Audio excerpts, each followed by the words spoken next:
Hello boys and girls, thanks for joining with me as we continue in this Advent mystery story, Jotham's journey towards the first Christmas. We're in Advent week 3 and this is chapter 4. And the chapter is called Exodus.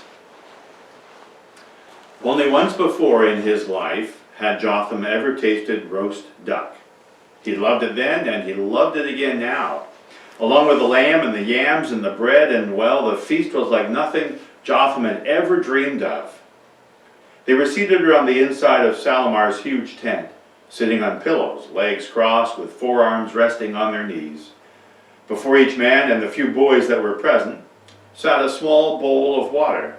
Jotham thought this a strange way to drink water, but he was thirsty, so he raised the bowl to his mouth and drank it all down. Ishtar, his new friend, sitting next to him, sputtered for a moment, and then fell over laughing. "My friend," he said, "this water is not for drinking. It's for washing your hands in between courses of food."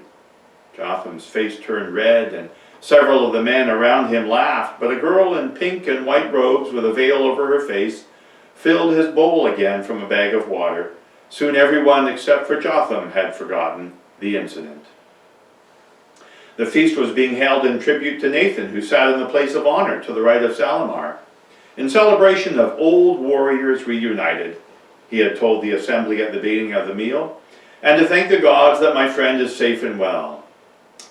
"There is only one God, you know," Jotham heard Nathan say to Salamar, with a mischievous grin on his lips. Salamar laughed and said, "So there is for you, my brother, and perhaps so shall there one day be for me." Jotham could see that this was an old game the two had played, and wondered how Nathan could be friends with someone who believed so differently. When Jotham was stuffed till he thought roast duck would start coming out of his ears, and after the daughters of Salamar had performed a dance, Ishtar led Jotham back to his own little tent where a place had been made for Jotham. "I believe I will like having you travel with us," Ishtar said, as they lay in the open-end tent watching the stars. "I believe I will too," Jotham said. Then a moment later he realized he didn't even know why the caravan was in Palestine or where they were headed. "We follow the stars," Ishtar said when Jotham asked. "My father and uncles are the royal astrologers for His Majesty Sheikh Conarak of Amarantha." Jotham stared at Ishtar in astonishment. "This must be how Ishtar felt when I told him my story," he thought. Aloud he whispered, "Your father and uncles are royalty?" But Ishtar laughed. "No, not royalty. High government officials." Jotham didn't see much difference. He'd never met anybody important before. "Why are you here?" he asked. Ishtar lay back with his hands under his head and stared straight up at the stars. "Many months ago, my father and uncles saw a sign in the heavens. Ever since then, we've traveled west, bringing a message and gifts from the Sultan." Jotham scrunched up his face. "A message for whom?" he asked. "Why, for your new king, of course," Ishtar answered. "What new king?" Ishtar sat up and stared at Jotham as if Jotham had just asked him how to ride a camel. "The new king that is to be born to your people. Surely you know of this great thing." Jotham shook his head slowly, feeling like the fool Nathan had once pretended to be. I don't know," he stammered. Then all of a sudden it struck him. "The Messiah!" he shouted. "Messiah?" Ishtar said. "Yes, the Messiah I told you about, the one whose cousin I will be." Together they talked excitedly through the night. Jotham could hardly believe that this huge caravan had been traveling for months just to visit his cousin, who wasn't even born yet. "How did your father and uncles know about the Messiah?" he asked at one point.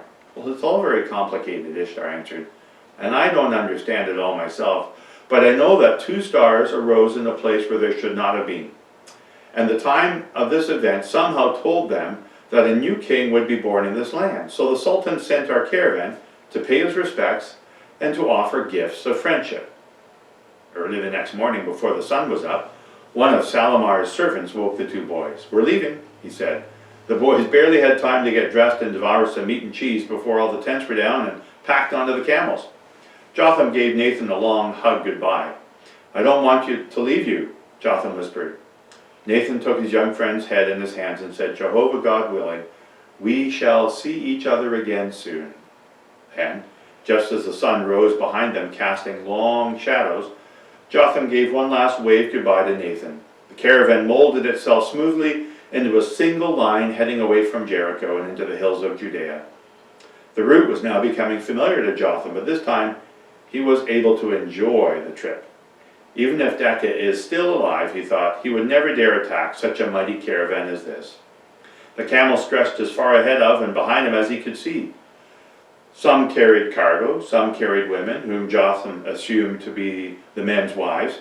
Several carried Ishtar's father and uncles, and every once in a while the men would gather together on their camels and have a discussion, pointing this way or that way. As for the two boys, they walked beside the camel that carried their tent, and which was led by the servant charged with looking after Ishtar. Jotham looked at all the women in the caravan and said, "Ishtar, is your mother among the wives of your father?" Ishtar looked sad. "My mother is not among the living," he said. "She died when I was very young. She was my father's first wife. He's never taken another." Jotham wanted to ask why, but he didn't want to seem impolite. All day the caravan trudged on through the sand and the rock. They ate their lunch as they walked because, as Jotham well knew, to stop and to start this large caravan would take a great deal of time. Finally the sun began to set and the camels were tethered to the bushes. The tents were raised almost before Jotham could blink, and he was grateful when he could finally sit by a fire and eat some dinner.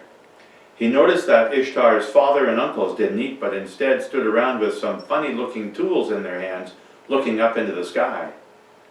After dinner, Jotham walked a short distance from the camp and sat at the base of a lone, scrawny olive tree. He looked up into the sky and saw once again what he called his star, the one he'd been watching since his journey began. "I'm coming, Mother," he said, and then tears of loneliness began to run down his cheeks. "What's this?" a voice came out of the dark. "A boy sits alone with tears in his eyes? That must mean that Ishtar of Persia is not doing his job." Jotham looked over to see Salamar, Ishtar's father, approaching from the camp. No, sir," Jotham exclaimed. "Ishtar's been a wonderful host, but Salamar held up his hand. "Peace, my friend, I'm only joking. But what is it that makes Jotham of Jericho so sad on this night?" Jotham turned his eyes back up to the sky. "I miss my family," he said. "Ah, yes, I understand," said Salamar, sitting down. "We often don't appreciate those we love until we're separated from them." Salamar was silent for a moment, and Jotham could see that his thoughts were far away.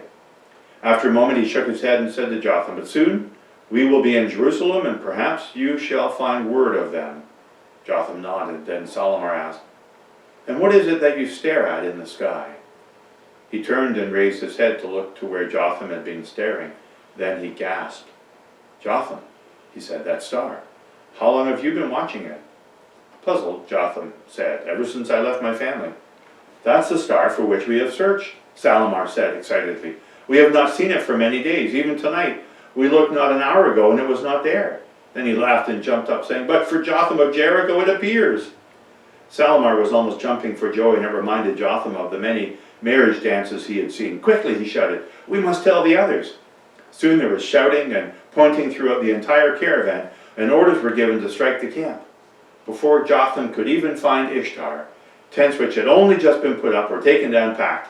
"Quickly," supervisors were shouting, "we leave at once." All of this scared Jotham, and he thought he had done something terrible. By the time he found Ishtar, Jotham was crying again. "Jotham, what is it? What's happening?" Ishtar yelled over the excitement in the camp. "I don't know," Jotham cried. "All I did was look at the star."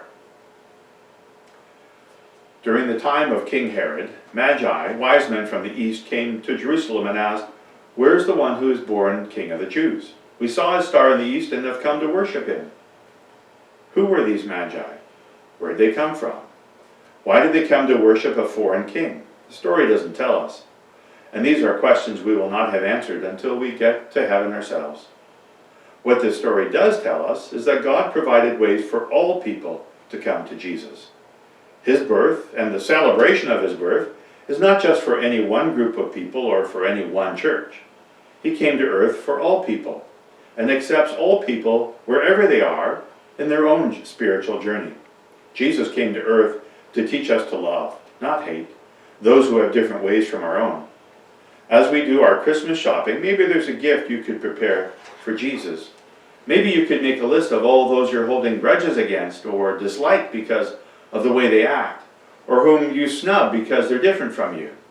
Then you could give that list to Jesus on Christmas morning and thank him for each individual and promise Jesus not to feel or say bad things against them anymore. I guarantee you, no gift would please Jesus more.